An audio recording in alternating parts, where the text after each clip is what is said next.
The next one is ghiba, backbiting. As an ummah, we have to stop doing this. We have to stop backbiting. Each individual has to make a commitment. And when you hear people backbiting, you have to tell them, I don't want to hear this. I can't hear this. What is backbiting? There are two definitions. The prophetic definition is obviously the best, but there's an extended fiqhi definition, which is important also. The prophetic definition is, ذِكْرُكَ أَخَاكَ بِمَا لَوْ سَمِعَهُ لَكَرِهَ. It is to mention your brother, had he heard you saying it, he would dislike it. That is the prophetic definition. The faqih's definition is an extension of that, which says that it is to make mention of your brother in a distasteful way in which there's no need. In other words, sometimes it's necessary to say things about your brother for reasons, and the ulama, they give reasons for it. And they're this. Tawallam, which is if somebody's an oppressor, it's permissible to tell somebody, help me, he's an oppressor. Like to go to the judge and say, this man stole my property. He wouldn't like to hear that, but it's permissible in that position. Wasta'in, to seek help. Help me, here's an oppressor here. Or help come, somebody's stealing, something like that. Or istifti, to ask a fatwa. So if you go to a faqih and say, my husband does this, this, and this. Like Hind, the wife of Abu Sufyan, went to the Messenger of Allah and said, Inna Aba Sufyan rajulun shahihun. He's a miserly man. If Abu Sufyan heard that, he'd be really upset. But she was telling him because she wanted a fatwa about whether she could take his money without his permission.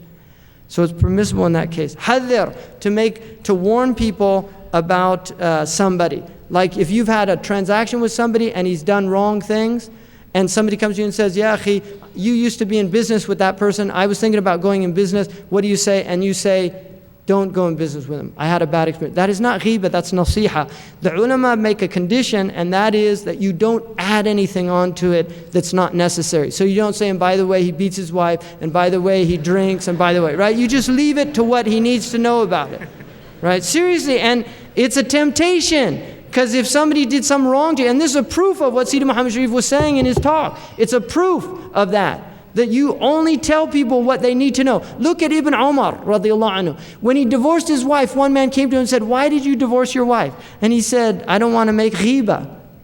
Because obviously there was something that was displeasurable. And then he said, he asked him, do you think I should marry her? Like he asked him, something like that. And he said, he asked him what her mu'ashara was like. And he said, I'm no longer married to her, so I have no right to tell you anything about her personal life.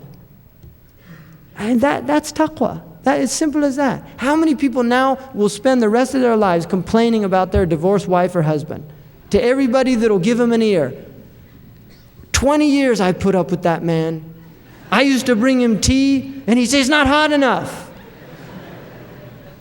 I used to make him food, and he'd say, where'd you learn how to cook? Really, how many? There's a lot of people like that. And then there's men like that. That woman, all she did was scream at me. 10 years I put up with that. Finally, I got rid of her. Right? Why are you telling people that? She's a Muslim.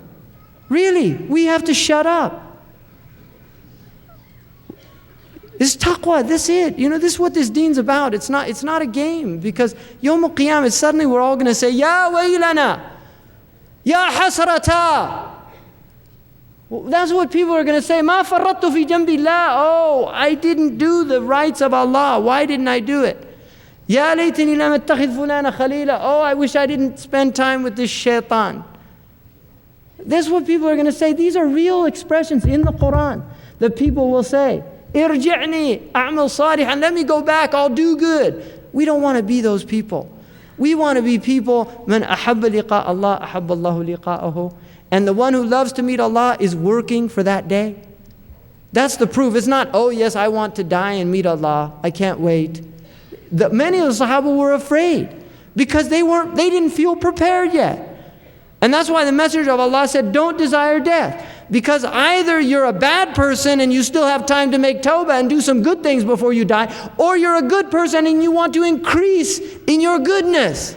Allahu Akbar. وَجَعَلَ الْحَيَاةَ زِيَادَةً لِي فِي كُلِّ خَيْرٍ in Sahih Muslim. Make my life increase in every good.